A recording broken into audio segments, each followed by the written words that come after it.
Hello student, आज हम arithmetic reasoning का एक बहुत ही महत्वपूर्ण टॉपिक करने जा रहे हैं जो मैथ और रीजनिंग दोनों में पूछा जाता है। तो चलिए हम प्रश्न की शुरुआत करते हैं। एक परीक्षा में एक प्रश्न के सही उत्तर पर 5 अंक दिए जाते हैं तथा गलत उत्तर पर 2 अंक काटे जाते हैं। एक विद्यार्थी ने कुल 50 प्रश्न हल किए तथा उसे 201 अंक प्राप्त हुए हैं, तब उसने कितने प्रश्न सही किए होंगे? आप इसे करना चाहते हैं तो 2 सेकंड में कर सकते हैं इस सवाल को। कैसे? एक प्रश्न सही करने पर 5 अंक दिए जाते हैं, तो 50 प्रश्न उसने किए हैं, तो 50 के हिसाब से उसके यदि सही हैं 50 भी तो उसके 250 नंबर बैठने चाहिए। लेकिन उसके 201 अंक प्राप्त हो रहे हैं, 201 नंबर मिल रहे हैं उसे, तो कितने कम मिल रहे हैं? 49 नंबर उसे कम मिल रहे हैं। क्यों? क्योंकि एक प्रश्न पर 5 अंक दिए जाते हैं, लेकिन उसका एक प्रश्न यदि गलत होता है तो 5 अंक तो वो और 2 नंबर नेगेटिव मार्किंग के, तो इसका मतलब उसे 7 नंबर काटे जाते हैं एक प्रश्न के उत्तर देने पर। तो 7 का हम इसमें भाग दे देंगे 49 में, तो 7 प्रश्न गलत। जो 7 प्रश्न उसने गलत किए हैं, तो सही कितने किए होंगे? यदि 50 में से 7 गलत किए हैं तो 43 प्रश्न सही होंगे उसके। आइए हम एक और प्रश्न देखते हैं। ऐसा ही एक परीक्षा में एक प्रश्न के सही उत्तर पर 3 अंक दिए जाते हैं तथा गलत उत्तर पर 1 अंक काटा जाता है। एक विद्यार्थी ने 80 प्रश्न हल किए तथा 160 अंक प्राप्त हुए हैं, तब इसने कितने प्रश्न सही व कितने प्रश्न गलत किए हैं? वही कॉन्सेप्ट कि एक प्रश्न के सही उत्तर पर 3 अंक दिए जाते हैं, तो उसने 80 प्रश्न किए हैं, तो 80 क्रॉस 3 तो बराबर होने चाहिए उसके 240 नंबर, लेकिन बैठ कितने रहे हैं? 160 अंक। तो कितने कम बैठ रहे हैं? 80%। 80 नंबर उसके कम बैठ रहे हैं। क्यों? क्योंकि एक प्रश्न के गलत होने पर 3 अंक तो वो काटे जाएंगे और 1 अंक नेगेटिव मार्किंग तक, कुल उसके कटेंगे। जो कितने प्रश्न गलत किए हैं उसने, एक प्रश्न पर 4 अंक करते हैं, तो 20 प्रश्न उसने गलत किए हैं। गलत तो उसने सही कितने किए होंगे? 80% किए हैं और 20 गलत हैं उसके, तो 80 माइनस 20 तो बराबर 60% सही हैं उसके। समझ गए? बहुत ही सरल सवाल है ये। अब हम आइए और कुछ सवाल देखते हैं इसी की अरिथमेटिक के।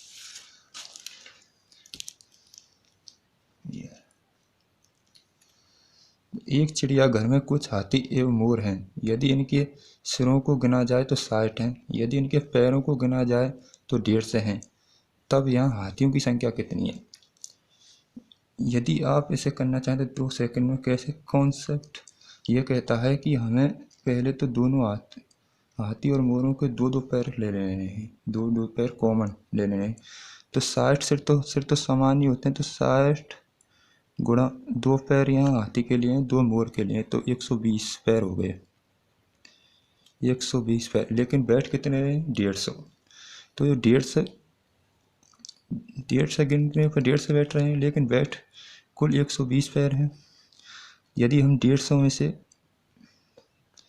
120 पैर घटा देंगे तो कितने पैर बचेंगे? 30 पैर। और ये 30 पैर किसके हैं? ये 30 पैर हाथी के हैं, क्योंकि हाथी के 2 पैर हमने वहाँ ले लिए थे और 2 पैर बचे थे। यदि हम हाथियों के 2 पैर ले लेते हैं, तो यदि इसमें हम 2 का भाग दे देते हैं तो 15, जो 15 निकल कर आया है वो हाथियों की संख्या है। 15 हाथियों की संख्या है, तो मोर की संख्या कितनी होगी? तो 60 माइनस 15 बराबर 45 मोर होंगे। आइए एक सवाल और देखते हैं। एक जंगल में कुछ खरगोश व मोर हैं। यदि इनके सिरों को गिना जाए तो 200 हैं तथा इनके पैरों की संख्या 580 है, तब मोर की संख्या क्या था? वही कॉन्सेप्ट, यदि खरगोश और मोर के हम 2-2 पर कॉमन ले लेते हैं तो बैठने कितने चाहिए?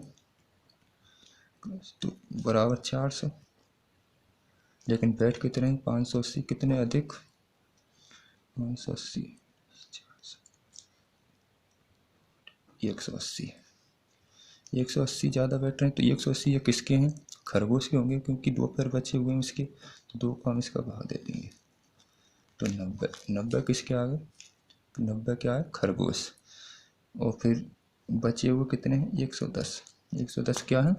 मोर।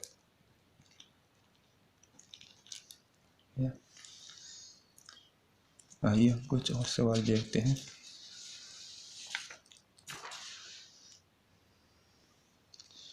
एक वन में कुछ 6 पैर वाले जीव तथा कुछ 4 पैर वाले जीव हैं। यदि इनके सिरों को गिना जाए तो 70 हैं, लेकिन पैरों को गिना जाए तो है 360 हैं। तब यहाँ 6 पैर व 4 पैर वाले जीव कितने हैं? वही कॉन्सेप्ट है। यदि आप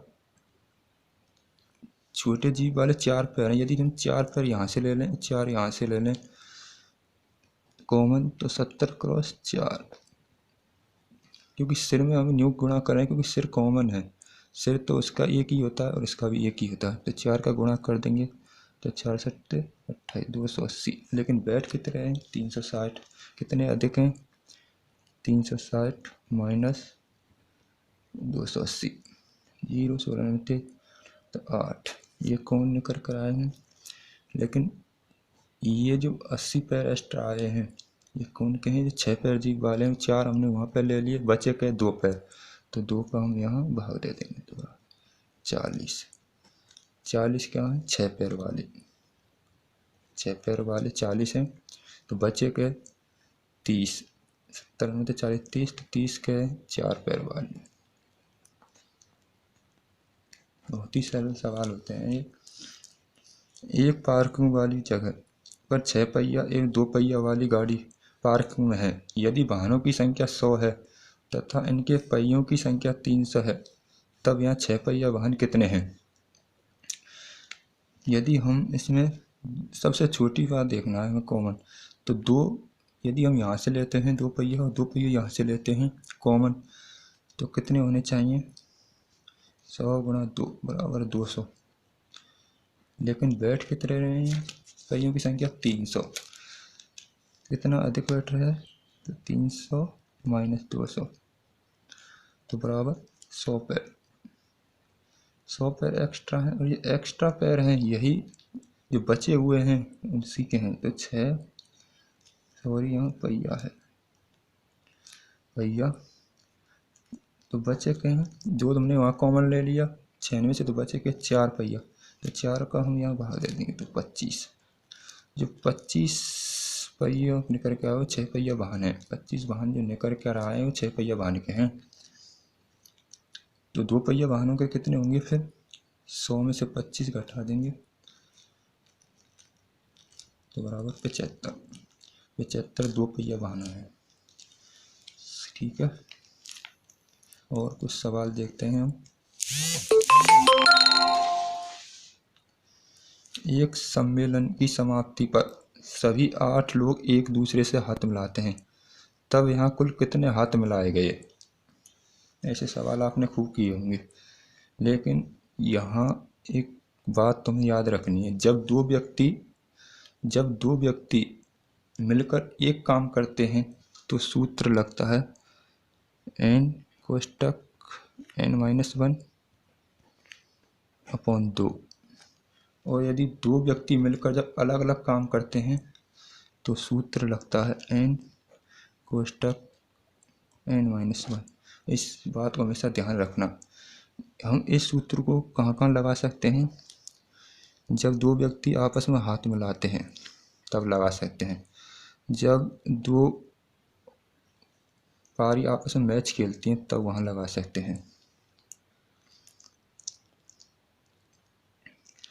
तो 8 लोग एक दूसरे से हाथ मिलाते हैं, तो माना n नंबर ऑफ पीपल, तो 8 कोष्टक 8-1 अपॉन 2 क्रॉस 7 बराबर 28। तो 28 बार हाथ मिलाए गए 8 हो रहे। ऐसे ही अब स्टेशन ए तथा बी के मध्य कुल 6 स्टेशन हैं, तब यहाँ कुल कितने टिकट बनाने पड़ेंगे?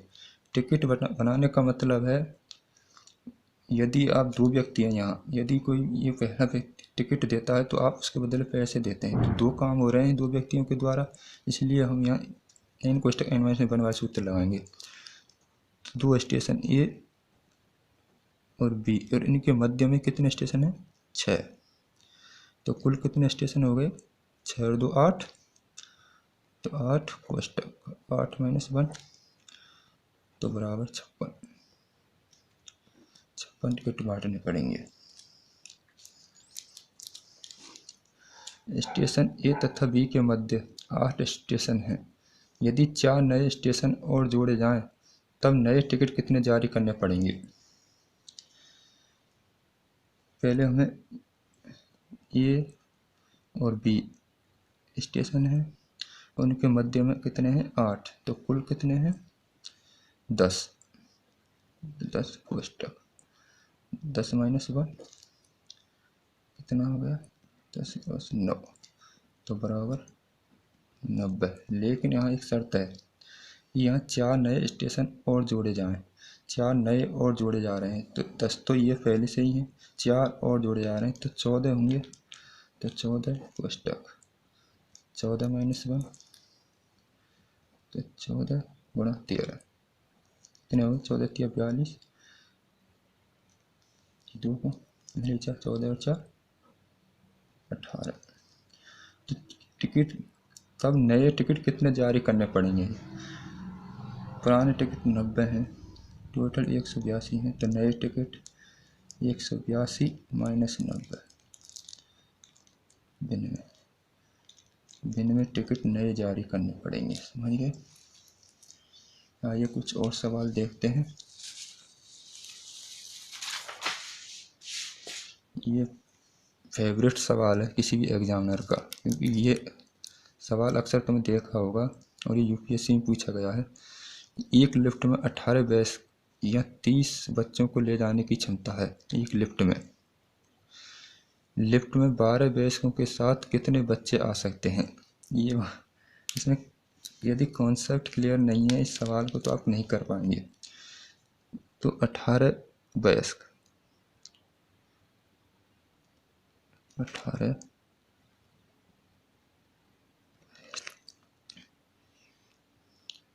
बराबर है 30 बच्चों के, 30 बच्चों के, तो इसका अनुपात बना लीजिए, इसे काट दीजिए, 6 से 6 दिया 18 और 6 5 30।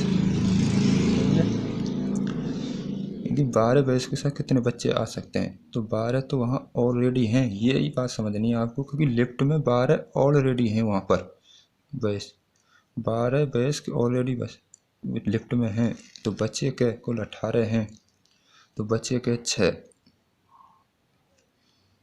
यदि 3 की वैल्यू 6 है, कितना गुना है ये? 2 गुना, तो इसका भी 2 गुना होगा 10, तो ये निकल के आए 10 बच्चे। 12 वयस्कों के साथ 10 बच्चे जा सकते हैं, आंसर 10 होगा इसका। यही पूछा गया सवाल है। एक पेड़ पर मधु रस से भरपूर कुछ फूल हैं और कुछ मधुमक्खियां उन फूलों पर मंडरा रही हैं। यदि एक मधुमक्खी प्रत्येक फूल पर बैठ जाए तो एक मधुमक्खी छूट जाती है। यदि 2 मधुमक्खी प्रत्येक फूल पर बैठ जाएं तो एक फूल छूट जाता है। तो फूल एवं मधुमक्खी की संख्या क्रमशः कितनी है?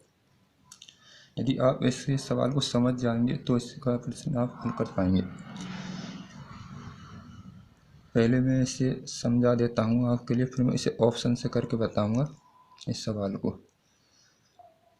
यदि एक मधुमक्खी प्रत्येक फूल पर बैठ जाए तो मधुमक्खी छूट जाती है, मतलब यहाँ पर कहने का मतलब है कि फूलों की संख्या कम है, मधुमक्खियों की एक संख्या अधिक है। यहाँ तो जब तो एक मधुमक्खी छूट रही है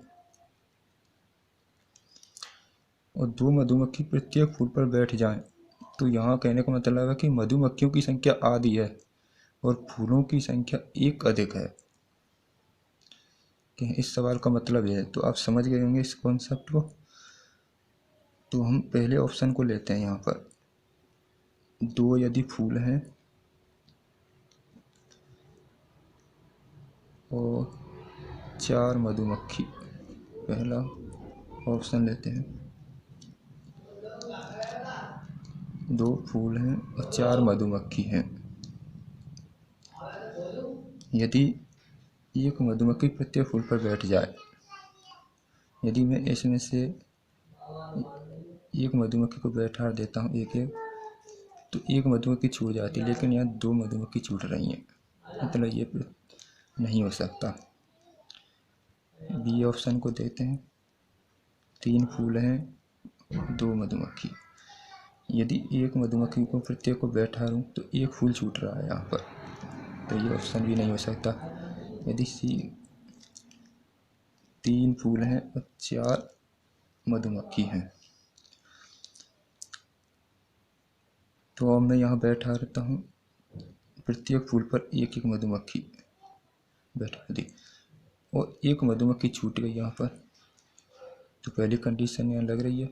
दूसरी क्या कह रही है, यदि 2 मधुमक्खी प्रत्येक फूल पर बैठ जाएं, 2 मधुमक्खी प्रत्येक फूल पर बैठ जाएं, यदि 2 मधुमक्खी प्रत्येक फूल पर बैठ जाएं तो एक फूल छूट जाता है, तो एक फूल छूट रहा है यहाँ पर, तो इसका मतलब ये ऑप्शन सही है। इस शर्त को अनुसार ये ऑप्शन सही होगा, सी आंसर होगा। इस सवाल को आप ऑप्शन से अधिक सरल हो जाता है ये सवाल। एक सवाल और करते हैं जो भी पूछा गया है। देखिए आप कितना बड़ा सवाल है, लेकिन आंसर इसका बहुत आसान है। 4 मित्र ए बी सी और डी को एक पुल को पार करना है। पुल को एक समय में अधिक से अधिक 2 व्यक्ति पार कर सकते हैं। रात का समय है तथा उनके पास केवल एक लालटेन है। पुल पार करने वालों को रास्ता ढूंढने के लिए लालटेन ले जानी चाहिए। ये शर्त है। एक साथ चलने वाले 2 व्यक्तियों को धीमे चलने वाले व्यक्ति की चाल से चलना होगा। पुल पार करने के बाद 2 व्यक्तियों में से ज़्यादा तेज चलने वाला व्यक्ति प्रत्येक बार अपने साथी को पुल पार करवाकर लालटेन सहित वापस लौट आएगा। अंतिम व्यक्ति को लालटेन रखकर पुल पार करना है। तो पुल पार करने के लिए लिया गया समय इस प्रकार है। ए 1 मिनट लेता है, बी 2 मिनट लेता है, सी 7 मिनट लेता है, डी 10 मिनट लेता है। तो चारों मित्रों द्वारा पुल पार करने के लिए कुल कितना न्यूनतम समय आवश्यक है। सवाल आप पढ़ लेना। तो इसमें शर्त क्या दी गई पहले ये देखना है। शर्त ये दी गई है कि जो तेज चलने वाला व्यक्ति है वो धीमे चलने वाले व्यक्ति को पार कराएगा, और शर्त यह है कि पुल पार करते समय केवल 2 व्यक्ति ही जा सकते हैं, उससे अधिक नहीं। यदि मैं ये जो 1 मिनट में चल रहा है वो तेज चल रहा होगा क्योंकि 1 मिनट ले रहा होगा, और डी अथवा 10 मिनट ले रहा है मतलब धीमे चल रहा होगा, तो मैं ए को पहले डी के साथ भेजता हूँ। दोनों साथ गए, एक लाइन तक गए तो 10 मिनट लिए डी के साथ चलने के हिसाब से उसने, लेकिन वहाँ से वापस आया तो 1 मिनट का समय लेता है। ऐसे ही उसे सी के साथ जाता है तो 7 मिनट जाने में लगते हैं और आने में उसे 1 मिनट लगता है। ऐसे ही बी के साथ जाता है तो 2 मिनट लगते हैं उसे और आने में 1 मिनट लगता है। अब बच्चा को अकेला बचा, जैसे ही ये अकेला बचा तो अब वो क्या करेगा, लालटेन को धरकर और 1 मिनट में चला जाएगा। तो आप संभाल लीजिए। 10, 11, 11 7, 18, 18, 19, 19 और 2, 21, 21 और 2, 23। तो कुल कितने 23 मिनट लगेंगे। 23 मिनट, न्यूनतम 23 मिनट लगेंगे। तो ये सवाल कितना सरल है, लेकिन बड़ा कितना है। तो ठीक है फ्रेंड, आज के लिए इतना ही काफ़ी है। कल हम एक और वीडियो लेकर आएंगे। धन्यवाद।